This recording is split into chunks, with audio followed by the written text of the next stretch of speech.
Imaginez ceci. Nous sommes en 1970 et Jimi Hendrix, l'homme qui a redéfini la guitare électrique, arpente les coulisses, incertain de vouloir monter sur scène. Il revient d'une tournée européenne catastrophique. Son groupe est instable, ses relations se désagrègent et il est désespéré de fuir un manager en qui il n'a plus confiance. Quelques jours plus tard, on le retrouvera mort dans un appartement londonien dans des circonstances qui restent floues. L'histoire officielle? Il se serait étouffé avec son propre vomi après avoir avalé 9 somnifères et bu du vin. Mais dès l'annonce de sa mort, les rumeurs ont commencé à circuler. Suicide? Overdose accidentelle? Ou quelque chose de bien plus sombre, un meurtre calculé orchestré par ceux censés le protéger? On reparle de Hendrix parce que de nouvelles voix, des interviews perdues et des témoignages négligés dressent un tableau très différent de ces dernières heures. Et une fois que l'on voit combien de points restent en suspens, on pourrait commencer à remettre en question tout ce que l'on croyait savoir sur sa mort. L'ascension inattendue. Jimi Hendrix n'est pas entré dans la musique par hasard. Il s'y est battu. Et chaque pas de ce chemin portait ses cicatrices. Né Johnny Allen Hendrix à Seattle en 1942, il grandit dans un foyer brisé, où l'argent manquait et où l'affection était rare. Son père le renomma James Marshall, mais ne lui montra jamais vraiment qui il était censé être.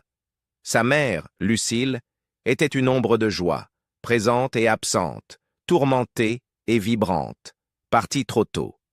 Jimi s'accrochait à un balai avant même de toucher une guitare, fredonnant sur les disques d'Elvis, imaginant une vie qui n'existait pas encore. Quand il reçut enfin une vraie guitare, une acoustique bon marché et usée, il s'auto-forma entièrement. Pas de cours, pas de partition. Juste un instinct brut et une obsession. Il jouait des heures chaque jour, dormait avec sa guitare. Pas par romantisme, mais parce que c'était tout ce qu'il avait. Puis vint l'armée. À 19 ans, face à un petit délit, Jimi s'engage comme parachutiste. Il n'était pas fait pour la vie militaire et l'armée n'était pas faite pour son esprit. Mais c'est là qu'il rencontra Billy Cox, futur compagnon de scène, et ensemble, ils commencèrent à rêver plus grand. À sa sortie, le rock stardom n'attendait pas. Il n'y avait que la lutte constante.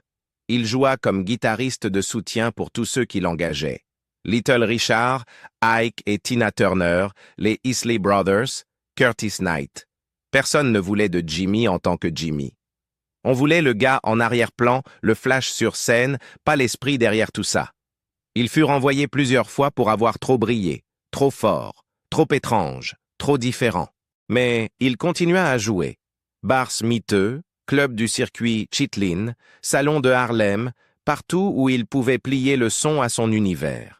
Car pour lui, ce n'était pas juste de la musique, c'était une échappatoire, une transformation, une survie. Et puis, en 1966, tout bascule. Jimi saisit sa chance et part jouer à Londres, grâce à Linda Keith, alors petite amie de Keith Richards, qui croyait en lui quand personne d'autre ne le faisait. Londres ne se contenta pas d'accepter Jimi. La ville explosa pour lui. C'est là qu'Eric Clapton le vit pour la première fois et qu'on dit qu'il quitta la scène, stupéfait. Quand Pete Townshend ne savait pas s'il avait affaire à un génie ou à un homme qui se défaisait sur scène.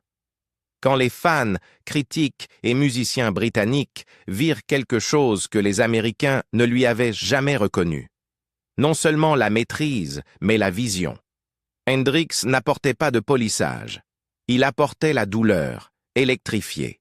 Il ne jouait pas comme membre du groupe, il jouait comme la tempête qu'ils tentaient tous de survivre. Et même alors, la machine se mit en place. Contrat discographique, image publique, couverture de magazine. L'industrie voulait son feu, mais pas sa liberté. Et plus l'hystérie grandissait, plus il devenait difficile pour Jimi de respirer. Signe de déclin. À l'été 1970, Jimi Hendrix commençait à se déliter, pas dans le sens romantique du artiste tourmenté, mais dans un effondrement physique et émotionnel très réel. Il était coincé dans une cocotte minute professionnelle. Les maisons de disques le pressaient sans relâche, exigeant un successeur commercialement viable à Electric Ladyland, sorti 2 ans plus tôt. Malgré la création d'un tout nouveau studio, Electric Lady Studios, construit selon ses spécifications exactes à Greenwich Village, Hendrix avait peu de temps pour en profiter. Le studio était censé être un sanctuaire, mais les délais et les menaces juridiques le suivaient même là-bas. Il était créatif, mais de plus en plus perdu. Entre-temps, son manager, Michael Jeffrey, déjà une figure controversée, le poussait à tourner sans arrêt. Jeffrey dépensait des sommes extravagantes et, selon les rumeurs, détournait des fonds d'artistes vers des comptes offshore aux Bahamas. Pour lui, les tournées étaient le seul moyen de renflouer les caisses. Hendrix, épuisé, voulait du temps pour repenser sa musique et sa vie. Mais le repos n'était pas au programme. Les fans n'aidèrent pas non plus. Peu importait combien il essayait d'innover, il voulait entendre encore et encore Purple Haze, Foxy Lady et Hey Joe.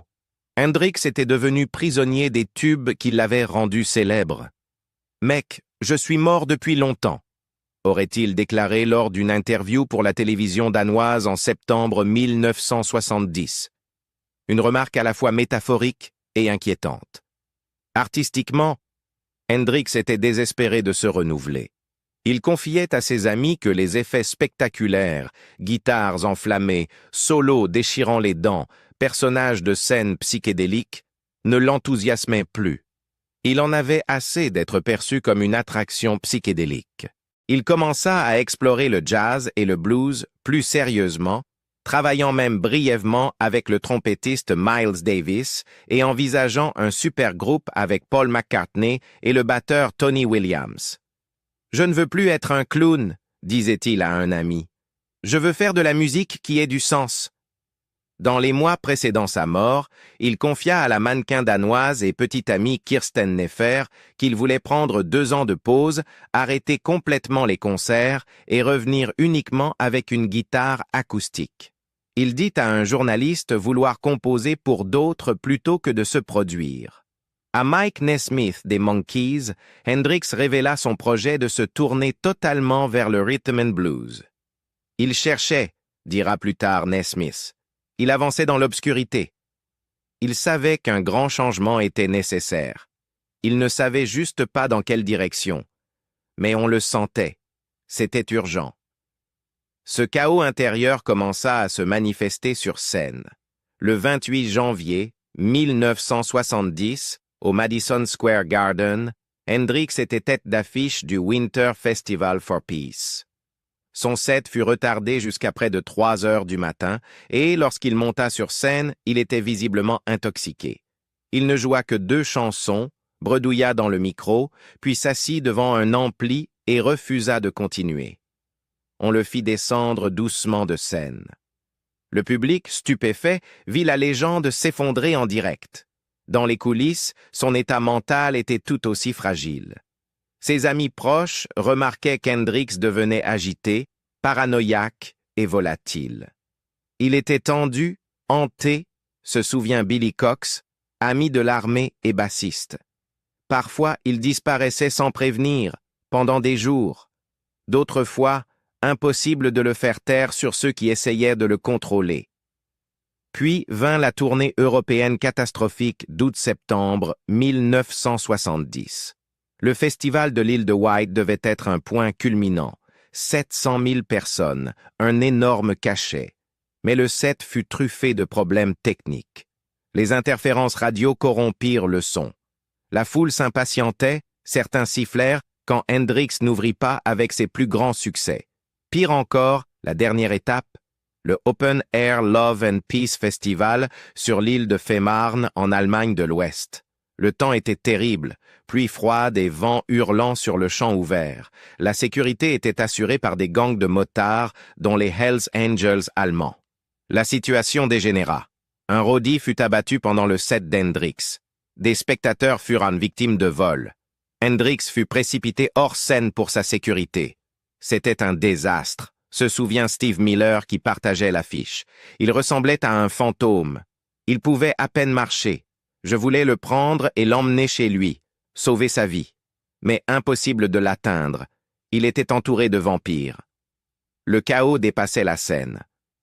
En mai 1969, Hendrix avait été arrêté à Toronto après que les douanes eurent retrouvé un flacon contenant des résidus d'héroïne et de hashish dans ses bagages. Hendrix affirma que la drogue avait été plantée par un fan ou quelqu'un de proche.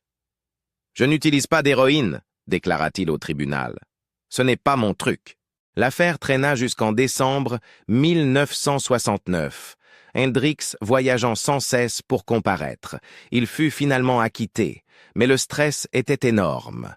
Même une petite condamnation aurait pu compromettre son visa, sa carrière et ses tournées mondiales. L'ombre de la prison planait. À cela s'ajoutaient 2 procès de paternité imminents. Diane Carpenter à Minneapolis affirmait que sa fille Tamika était d'Hendrix. En Suède, Eva Sandquist prétendait que son fils James était né d'une liaison européenne. Aucun enfant ne fut reconnu légalement avant sa mort, excluant tout droit à l'héritage. Néanmoins, les batailles judiciaires et les risques pour sa réputation pesaient lourdement. Et puis, il y a l'incident le plus étrange et le plus sinistre de tous. Voulez-vous que je continue avec ce mystérieux incident et les événements qui ont précédé la mort d'Hendrix? À la fin de 1969, Hendrix aurait été enlevé. L'histoire complète n'a émergé que des décennies plus tard, lorsque des membres de l'industrie musicale et même des figures liées à la mafia ont commencé à parler. Hendrix se trouvait à une fête à New York lorsque 2 hommes lui proposèrent de la cocaïne et le persuadèrent de les suivre. Selon le récit, ils l'emmenèrent dans un second lieu et contactèrent sa direction, exigeant la propriété du contrat d'enregistrement d'Hendrix en échange de sa libération. Quelques heures plus tard, il fut ramené, indemne, désorienté et à peine conscient de ce qui venait de se passer. Aucune rançon ne fut payée. Certaines sources pensent qu'une figure de la mafia est intervenue. D'autres, plus sombres, soupçonnent un coup monté de l'intérieur, orchestré par le manager Michael Jeffrey pour effrayer Hendrix et le contraindre à se soumettre. Ce qui est encore plus glaçant, c'est qu'Hendrix n'en parla jamais publiquement. Certains amis affirment qu'il ne s'en souvenait même pas clairement. C'était comme un bug dans la matrice, déclara un ancien collaborateur. Quelque chose s'est produit, mais Jimmy était trop abîmé pour reconstituer les événements. En septembre 1970, le poids de tout cela l'écrasait. Hendrix tentait d'échapper à l'emprise de Jeffrey. Il avait déjà dit à Alan Douglas, le manager de Miles Davis, qu'il voulait qu'il prenne la direction. Jeffrey le savait. La mafia aussi. Les labels, les femmes, tout le monde voulait une part de Hendrix, mais personne ne l'aidait à se reconstruire. Il avait de l'argent, mais ne pouvait pas y accéder. Il avait la célébrité, mais pas de paix. Il avait du talent, mais aucune direction. Les murs se refermaient sur lui. Il n'était pas libre, déclara son publiciste de longue date Kit Altham. Il n'était plus Jimi Hendrix. Il était un produit, une entreprise, et l'homme à l'intérieur se brisait. Michael Jeffery, ami, espion ou assassin. Michael Jeffery, le manager d'Hendrix, était un ancien agent de renseignement aux liens profonds avec le crime organisé. Selon Rock Roddy, les mémoires du Roddy d'Hendrix James Tappy Wright, Jeffery aurait avoué, lors d'une confession alcoolisée, qu'il avait tué Hendrix pour toucher une police d'assurance-vie de 2 millions de dollars. « Je devais le faire, Tappy », cite Wright Jeffrey. « Il valait plus mort que vivant. » Toujours selon Wright, Jeffrey et 2 complices auraient forcé Hendrix à avaler des somnifères et du vin, suffisamment pour l'asphyxier. Cela correspond au témoignage troublant du docteur John Bannister, le médecin qui soigna Hendrix. Du vin sortait de son nez et de sa bouche. Il se noyait. C'était horrible. L'autopsie confirma que Hendrix était mort d'asphyxie due au barbiturique et au vomi. Mais curieusement, très peu d'alcool fut retrouvé dans son sang, ce qui suggère qu'il n'avait pas bu le vin, mais qu'il lui avait été versé. Ça paraît incroyable, Considérez ceci. Jeffrey mourut 3 ans plus tard dans un mystérieux accident d'avion, juste avant d'être censé témoigner dans des procès pour fraude financière. Les dernières heures à l'hôtel Samarcande. Dans la nuit du 17 septembre 1970, Jimi Hendrix n'était pas sur scène, pas en studio, pas entouré de ses musiciens ou des dirigeants de l'industrie. Il se trouvait dans un appartement modeste au sous-sol de l'hôtel Samarcande, 22 Lansdowne Crescent à Notting Hill, Londres, passant la soirée avec Monica Dannemann, ancienne patineuse artistique allemande et peintre en herbe. Hendrix et Dannemann s'étaient rencontrés seulement quelques mois plus tôt et avaient donc passé du temps ensemble de façon intermittente durant sa dernière tournée européenne. Selon Monica, ils s'étaient retrouvés quelques jours avant sa mort et Hendrix séjournait chez elle depuis. Pourtant, les amis d'Hendrix dressaient un tableau différent, suggérant que Monica était plutôt une admiratrice obsessionnelle qu'une véritable partenaire. Devon Wilson, une autre amante de Hendrix, l'aurait mise en garde contre le comportement de plus en plus intense de Dannemann. D'autres l'accusaient de manipuler sa proximité avec Hendrix à un moment où il était vulnérable, malade et émotionnellement fragilisé. Cette nuit-là, toutefois, Hendrix et Dannemann étaient seuls. Selon ses déclarations initiales, ils passèrent de la soirée à discuter, fumer du hashish et boire du vin rouge. Hendrix, selon toute vraisemblance, avait du mal à dormir, un problème récurrent ces derniers mois, et demanda finalement à Dannemann un somnifère. Elle affirma plus tard lui avoir donné un comprimé de Vesparax, un puissant barbiturique allemand, mais il en prit 9. Cette dose était 18 fois supérieure à la quantité recommandée. Aux alentours de 10 heures du matin le lendemain, Dannemann déclara s'être réveillé et avoir trouvé Hendrix inconscient mais encore respirant. Elle attendit plus d'1 heure avant d'appeler une ambulance, qu'elle contacta enfin à 11h18. Les secours arrivèrent à 11h27 et furent confrontés à une scène glaçante.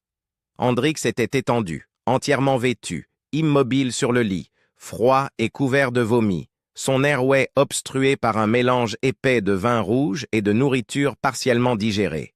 Pas de pouls, aucune respiration, aucun signe de vie. Il fut transporté en urgence au St. Mary Abbot's Hospital à Kensington, mais il était trop tard. À 12h45, Jimi Hendrix fut déclaré mort. L'autopsie fut réalisée par le pathologiste judiciaire, le professeur Robert Donald Thiers. Ses conclusions: Hendrix était mort d'asphyxie due à l'aspiration de vomi, aggravée par une intoxication au barbiturique. Le sédatif en question était le Vesparax, chaque comprimé contenant 3 substances distinctes, un hypnotique, un tranquillisant et un relaxant musculaire. Même 2 comprimés auraient plongé une personne dans une sédation dangereuse. Hendrix en avait pris 9. Pourtant, le taux d'alcool dans son sang était faible, bien trop faible pour expliquer la quantité de vin rouge retrouvée dans ses poumons, sa gorge et ses cheveux. Le docteur John Bannister, l'un des médecins présents à St. Mary Abbot's, témoigna plus tard: « Il y avait du vin partout sur lui. Il s'écoulait de ses poumons, de sa bouche, de son nez. Je n'ai jamais vu autant de vin dans un corps. » C'était l'image d'un homme noyé, non ivre, mais personne ne put l'expliquer clairement. Le coroner Gavin Thurston rendit un verdict ouvert. Les preuves étaient insuffisantes pour déterminer si Hendrix était mort accidentellement, par suicide ou, murmuré par beaucoup, par acte criminel. Le corps de Jimi Hendrix fut embaumé et rapatrié à Seattle le 29 septembre 1970. Ses funérailles eurent lieu le 1er octobre à l'église baptiste Dunlap, en présence de plus de 200 personnes, dont Miles Davis, Johnny Winter, Noel Redding, Mitch Mitchell et des membres proches de sa famille. Une flotte de 24 limousines noires escorta les participants jusqu'au Greenwood Cemetery à Renton, Washington, où Hendrix fut enterré à côté de sa mère, Lucille. Sa pierre tombale se lit simplement: « Forever in our hearts, James M. Jimi Hendrix, 1942 à 1970. » Il avait 27 ans. Incohérence est une fin mystérieuse. Le récit de Dan Mann était incohérent dès le départ. Dans certaines versions, elle affirmait être sortie brièvement acheter des cigarettes et être revenue pour trouver Hendrix inconscient. Dans d'autres, elle prétendait être restée avec lui tout le temps. Elle déclara un jour à la police qu'elle avait accompagné Hendrix dans l'ambulance. Des preuves ultérieures, y compris le témoignage des paramédics, contredirent cette version. Elle insistait sur le fait qu'Hendrix était encore vivant à l'arrivée des secours. Mais les paramédics affirmèrent qu'il était mort depuis plusieurs heures et que la rigidité cadavérique avait déjà commencé. Peut-être plus troublant encore, juste avant une interview radio prévue en 1996, au cours de laquelle elle promettait de mettre enfin les choses au clair, Monica Danman fut retrouvée morte dans sa voiture, victime d'une intoxication au monoxyde de carbone. Sa mort fut officiellement classée comme suicide, mais pour ceux qui doutaient déjà de sa crédibilité, le timing était glaçant. Lors de sa dernière interview, le 11 septembre 1970, Hendrix confia à Keith Altham de Record Mirror: « Je ne laisse même pas ce truc de King Guitar me déranger. On dit beaucoup de choses sur les gens. Si on se laissait atteindre, on ne serait même plus là. » À ce moment-là, il était enseveli sous des couches de conflits personnels et professionnels. Il essayait activement de rompre ses liens avec Michael Jeffrey, son manager, ayant déjà parlé à Alan Douglas de prendre la relève. Mais Jeffrey détenait toujours un pouvoir énorme, y compris les droits sur sa musique et ses revenus. On rapporta qu'il avait pris une assurance vie de 2 millions de dollars sur Hendrix. Parallèlement, Hendrix jonglait avec au moins 5 relations amoureuses, promettant le mariage à plusieurs femmes, dont Dan Mann, Devon Wilson et Kirsten Nefer. Il avait promis des places dans le groupe à Billy Cox et Noel Redding pour les tournées à venir. Il avait des obligations de tournée conflictuelles, des procès en cours et des deadlines d'enregistrement qu'il n'avait aucun intérêt à respecter. Il était acculé et épuisé. Certains amis le décrivaient comme erratique, profondément paranoïaque et terrifié d'être trahi. D'autres disaient qu'il était simplement profondément triste. « Il était dépassé », confia le producteur Joe Boyd.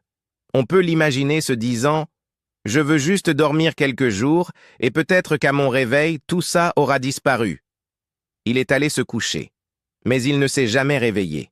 Et peut-être comprenez-vous maintenant pourquoi tout le monde parle à nouveau de Jimi Hendrix. Il ne s'agit pas seulement de musique, mais de mystère, de génie, de tragédie. Un virtuose capable de plier le son comme personne, et pourtant incapable d'échapper au chaos qui l'entourait. Accident, piège, ou simplement un homme trop fatigué pour continuer à jouer le jeu? Qu'en pensez-vous? Hendrix fut-il victime de ceux qui lui étaient les plus proches ou simplement consumé par la célébrité? Appuyez sur « Like » si cette histoire vous a touché, partagez-la avec quelqu'un qui fredonne encore Purple Haze. Et n'oubliez pas de vous abonner pour découvrir d'autres récits qui dépassent la légende.